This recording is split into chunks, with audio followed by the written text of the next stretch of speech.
الحمد لله نحمده ونستعينه ونستغفره ونؤمن به ونتوكل عليه ونعوذ بالله من شرور أنفسنا ومن سيئات أعمالنا من يهده الله فلا مضل له ومن يضلل فلا هادي له ونشهد أن لا إله إلا الله وحده لا شريك له ونشهد أن سيدنا ونبينا وشفيعنا ومولانا محمدا عبده ورسوله أما بعد فأعوذ بالله من الشيطان الرجيم بسم الله الرحمن الرحيم ومن يطع الله ورسوله فقد فاز فوزا عظيما صدق الله العظيم اللهم صل على سيدنا مولانا محمد وعلى آل سيدنا مولانا محمد وبارك وسلم. بزرگان محترم، عزیزان گرامی، دوستو اور عزیز ساتھیو، پیارے نبی صلی اللہ علیہ وآلہ وسلم نے فرمایا: من احب سنتی فقد احبنی ومن احبنی فکان معی فی الجنتی او کما قال علیہ السلام. جو آدمی میری سنتوں سے، میرے طریقے سے محبت کرتا ہے وہ در حقیقت مجھ سے محبت کرتا ہے، اور جو مجھ سے محبت کرتا ہے وہ جنت میں میرے ساتھ ہوگا. یہ سرکار دو عالم صلی اللہ علیہ وسلم نے فرمایا. اور حضرت امام حسن رضی اللہ تعالیٰ عنہ اور دوسرے صحابہ سے منقول ہے کہ صحابہ کو اسلام کے قبول کرنے کے بعد سب سے زیادہ جو خوشی ہوئی وہ اس بات سے ہوئی کہ جو آدمی جس سے محبت کرتا ہے کل قیامت کے دن اسی کے ساتھ ہوگا. اس بات سے صحابہ کو بڑی خوشی ہوئی. تو صحابہ نے، بہت سارے صحابہ نے یہ اپنے اپنے زمانے میں کہا کہ ہم سب سے زیادہ محبت حضرت محمد رسول اللہ سے کرتے ہیں، پھر ابو بکر صدیق سے کرتے ہیں، پھر عمر فاروق سے کرتے ہیں، پھر عثمان غنی سے کرتے ہیں، پھر حضرت علی رض سے کرتے ہیں. کہ جس آدمی کو جس سے محبت ہوگی کل قیامت کے دن وہ انہی کے ساتھ کھڑا کیا جائے گا، انہی کے ساتھ ہوگا. تو سرکار دو عالم صلی اللہ علیہ وسلم نے فرمایا کہ جو مجھ سے محبت، میری سنت سے محبت کرتا ہے، در حقیقت یہ اس بات کی علامت ہے کہ وہ مجھ سے محبت کرتا ہے.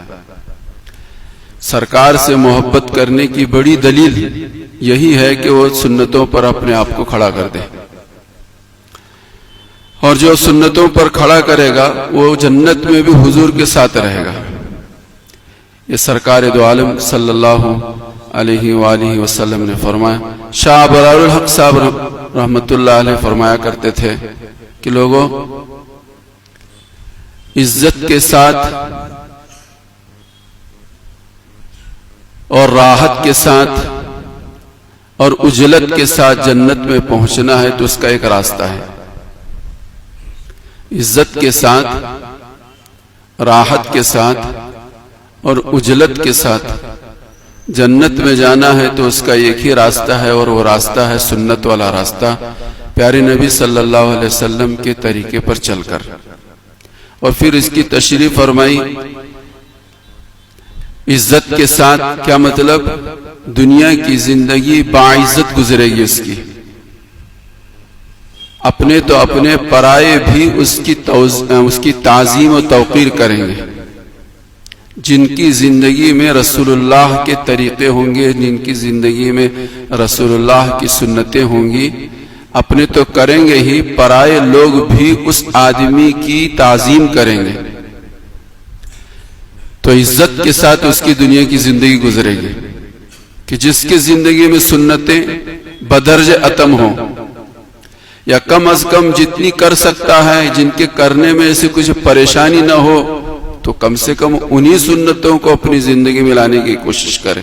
اس کی زندگی بہترین گزرے گی، حیاتاً طیبہ اس کو ملے گی. میرے اور آپ کے سامنے حضرات اولیاء کرام کی زندگیاں ہیں، اور دنیا کے بسنے والے مسلمان اور بے ایمان ہیں کہ ان سے مسلمان ہی ان کی تعظیم و توقیر نہیں کرتے، بلکہ دنیا کے بے ایمان بھی جو کسی نہ کسی موقع پر اسلام اور مسلمانوں کی مخالفت کرتے ہیں، لیکن ان اہل اللہ کا جب مسئلہ آ جاتا ہے تو وہ بھی اپنے گھٹنے ٹیک دیتے ہیں۔ وجہ کیا ہے؟ وجہ صرف یہی ہے کہ ان کی زندگیاں جو تھی 100% سنت پہ تھی، جس کی وجہ سے اللہ پاک نے ان کو عظمت والی زندگی عطا فرمائی۔ تو شاہ ابرار حق صاحب رحمۃ اللہ علیہ فرمایا کرتے تھے، عزت کے ساتھ جانا، عزت کے ساتھ اور راحت کے ساتھ اور اجلت کے ساتھ جنت میں جانے کا راستہ جو ہے وہ سنت والا راستہ ہے، حضرت محمد رسول اللہ کے طریقے پر چلنا ہے۔ تو میں یہ کہہ رہا تھا کہ دنیا میں عزت ملے گی تو اس کا ایک ہی راستہ ہے، وہ راستہ ہے سنت پر اپنے آپ کو کھڑا کرنا۔ اور پھر فرمایا کہ راحت کے ساتھ کا کیا مطلب یہ ہے کہ قبر کی زندگی راحت کے ساتھ گزرے۔ قبر ایک بھیانک منزل ہے، آخرت کی منزلوں میں سب سے پہلی منزل ہے، جس کی یہ منزل آسانی کے ساتھ راحت کے ساتھ گزرے، اس کی آخرت کی ساری منزلیں راحت اور آسانی کے ساتھ گزریں گی۔ تو قبر کی منزل کے راحت کے ساتھ گزارنے اور گزرنے کے لیے بہترین اور آسان اور سب سے پہلا راستہ ہے سنت والا راستہ، کہ جو آدمی دنیا میں جیتے جی اپنے آپ کو سنتوں پر کھڑا کرے گا، اللہ اس کی زندگی قبر کی زندگی راحت کے ساتھ گزاریں گے، راحت کے ساتھ گزاریں گے۔ اور سرکار دو عالم صلی اللہ علیہ وآلہ وسلم نے فرمایا، ان امامہم، لوگوں تمہارے سامنے ایک دشوار گزار گھاٹی ہے، اور اس گھاٹی سے جس کے کاندھوں پر بوجھ ہوگا اس گھاٹی کو پار نہیں کرے گا۔ اور میں یہ چاہتا ہوں کہ میں ہلکا پھلکا رہوں، میں ہلکا پھلکا رہوں۔ وہ گھاٹی کیا ہے؟ قیامت کی گھاٹی ہے، میدان محشر کی گھاٹی ہے، پل صراط کی گھاٹی ہے، یہ دشوار گزار گھاٹی ہے۔ اس گھاٹی سے وہی لوگ گزریں گے جن کے کاندھے گناہوں سے عاری اور خالی ہوں گے، جو لوگ ہلکے پھلکے ہوں گے، اور وہ لوگ گزریں گے جن کی زندگی میں سنتوں والی زندگی ہو۔ تو سرکار نے فرمایا، قرآن و حدیث کی روشنی میں علماء نے یہ بات فرمائی کہ عزت کے ساتھ اور راحت کے ساتھ اور اجلت کے ساتھ یہ آخرت کا جو دن ہے، جیسے کہ قرآن کریم نے کہا مقدارہ 50,000 سنہ، کہ قیامت کا ایک دن 50,000 سال کا ہوگا۔ ایک جگہ فرمایا کہ قیامت کا دن 1,000 سال کے برابر، کان مقدارہ 1000 سنہ۔ تو یہ 50,000 سال یا 1,000 سال یہ کوئی معمولی چیز نہیں ہے، یہ کوئی معمولی چیز نہیں ہے۔ جیسا کہ بعض روایتوں میں بات ملتی ہے کہ دنیا کی پوری زندگی، گرچہ محدثین نے ان روایتوں پر کلام کیا ہے، حضرت آدم سے لے کر قیامت کے قائم کیے جانے تک، سور کے پھونکے جانے تک جو زندگی ہے، پوری دنیا کی زندگی، وہ 7,000 سال ہے، وہ پوری زندگی 7,000 سال ہے، اور قیامت کا ایک دن 50,000 سال کا ہوگا۔ آپ اندازہ لگائیں، روایتوں میں بات بتائی جا رہی ہے، حضرت آدم سے لے کر قیامت کے دن تک، سور پھونکے جانے تک، یہ پورا زمانہ جو ہے، یہ پورا زمانہ جو ہے وہ 7,000 سال کا ہے۔ ایک روایت میں سرکار دو عالم صلی اللہ علیہ وسلم نے فرمایا کہ ساری دنیا کی زندگی 7 دن ہے، ساری دنیا کی زندگی 7 دن ہے۔ اس روایت کا مطلب بھی یہی ہے کہ ایک دن 1,000 سال کے برابر، تو 7 دن کا مطلب 7,000 سال، تو 7,000 سال پوری دنیا کی زندگی حضرت آدم سے لے کر قیامت تک، اور ہماری تمہاری زندگی 60-70 سالہ زندگی کوئی زندگی نہیں ہے۔ وہ تو 1,000 سال کا ایک دن ہوگا یا 50,000 سال کا ایک دن ہوگا، وہ دن کا گزرنا بہت بڑا مسئلہ ہے۔ فرمایا کہ چٹکیوں میں، پلکوں میں، منٹوں میں، سیکنڈوں میں اس کا وقت گزر جائے گا جس کی زندگی سنت پر اپنے آپ کو، جس نے اپنی زندگی گزاری ہو۔ سنت اتنی اہم چیز ہے، اتنی اہم چیز ہے۔ اسی لیے قرآن کریم نے کہا من یطع اللہ ورسولہ فقد فاز فوزا عظیما، جس نے اللہ اور اس کے رسول کی اطاعت کی وہ بڑی کامیابی کو حاصل کر لیا اس نے۔ میرے بھائیوں، بزرگوں، دوستوں، در حقیقت یہ ہے کہ سنتوں پر وہی لوگ اپنے آپ کو کھڑا کر سکیں گے کہ جن کے دل میں حضور کی عظمت اور محبت ہو، حضور کی عظمت اور محبت. حضور کی عظمت تو بہت بڑی چیز ہے. حضور کی بستی اور حضور کی بستی کی چیزوں کی عظمت ہمارے اکابرین کی دل میں کیسی تھی. حضرت مولانا رشید احمد گنگوئی رحمۃ اللہ علیہ کی خدمت میں 3 کھجور آئے مدینہ طیبہ کے. مدینہ طیبہ سے 3 کھجور آئے. تو مدینہ طیبہ کی جب 3 کھجور آئے تو دونوں ہتھیلیوں کو ملا کر حضرت نے ایسا ان تینوں کھجوروں کو لیا کہ گویا کہ دنیا کے ہیرے اور جواہرات ان کے ہاتھ میں آئے ہیں. اس وقت ان کی وہ کیفیت تھی, وہ ایسا محسوس کر رہے تھے یہ 3 مدینے کے کھجور نہیں ہے بلکہ یہ مدینے کے کھجور ایسے کھجور ہیں کہ جس کے سامنے دنیا کی ہیرے اور جواہرات ہیچ ہیں, بے حیثیت ہیں, بے حقیقت ہیں. یہ عظمت تھی, وہ محبت تھی. یہ کھجور ہے, یہ دنیا ہے. چاہے کھجور ہو کہ کچھ بھی ہو, سب دنیا ہے. یہ دین نہیں ہے, یہ دین نہیں ہے, تو دنیا ہے. مدینے کا کھجور ہے تو وہ بھی دنیا ہے. لیکن چونکہ اس کو نسبت مدینے سے ہوئی اور مدینے کو نسبت حضرت محمد رسول اللہ سے ہے, تو اس کی وجہ سے ان کھجوروں کی حضرت مولانا رشید احمد گنگوئی رحمۃ اللہ علیہ قدر و قیمت لگا رہے ہیں کہ ان کے سامنے دنیا کی ہیرے و جواہرات ہیچیں. اس طرح سے ان کے کھجوروں کو بڑے ادب کے ساتھ, بڑے احترام کے ساتھ اپنے ہتھیلے میں لے رہے ہیں. اپنے خادموں اور شاگردوں سے کہا کہ میرے دوست احباب, میرے ملنے جلنے والے, مجھ سے قریب لوگ کتنے ہیں ان کی فہرست نکالو. چنانچہ شاگردوں نے فہرست نکالی. روز مرہ جو حضرت کی خدمت میں آیا کرتے تھے, نکالنے والوں نے نکالا تو 50 کے نام انہوں نے اس میں درج کیے. تو 50 نام حضرت کی خدمت میں پیش کیے گئے کہ حضرت 50 نام ہیں, روزانہ آپ سے ملنے جلنے والے جو آتے ہیں روزانہ یہ 50 ہیں.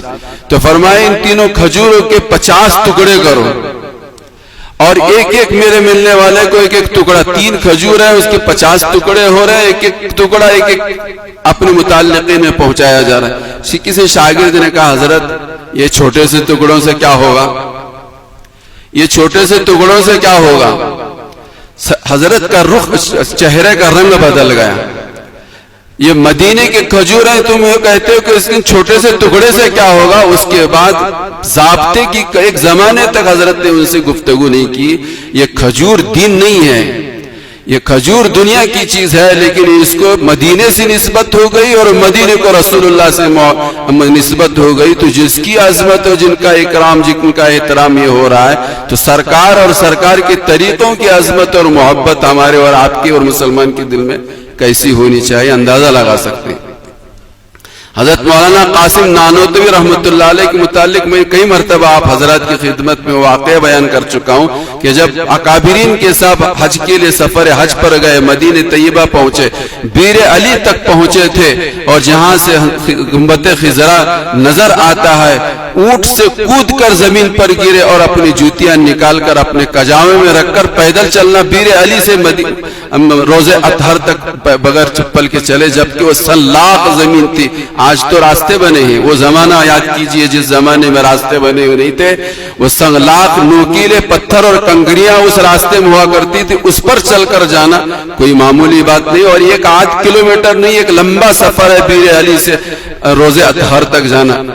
حضرت مولانا قاسم نانوتوی رحمۃ اللہ علیہ کہتے تھے کہ جس زمین پر 1400 سال پہلے میرے آقا کے قدم پڑے ہوئے ہیں, اس زمین پر میں جوتے رکھ کر قدم رکھوں, یہ میرے شان کی مناسب نہیں ہے.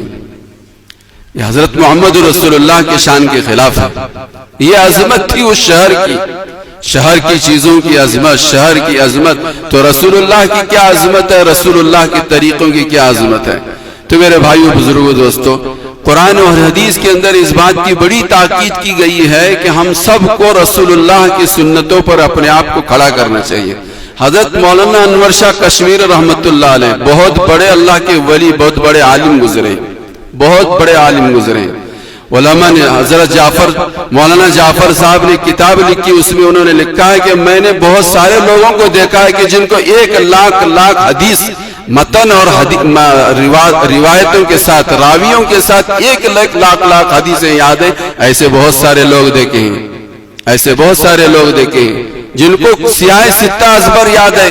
جیسا ہمارے یہاں قرآن کریم کے حافظ ہوتے ہیں, قرآن یاد ہوتا ہے, ایسا بخاری شریف, مسلم شریف, ترمذی شریف, نسائی شریف, ابن ماجہ, ابو داؤد, لوگوں کو ازبر انہوں نے اس کو یاد کیا. ایسے ہم نے بہت سارے لوگ دیکھے, لیکن ہم نے آج تک ایسا کوئی آدمی نہیں دیکھا کہ جس کو کتب خانہ زارا یاد ہو, جس کو کتب خانہ زارا یاد ہو.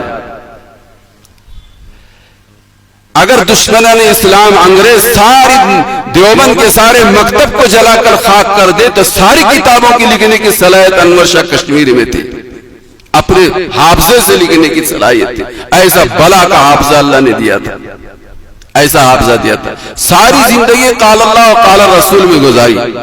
آخری وقت تھا جب مرزائیوں نے, قادیانیوں نے مقدمہ دائر کیا, بھاولپور میں مقدمہ چلا کہ ہم بھی مسلمان ہیں.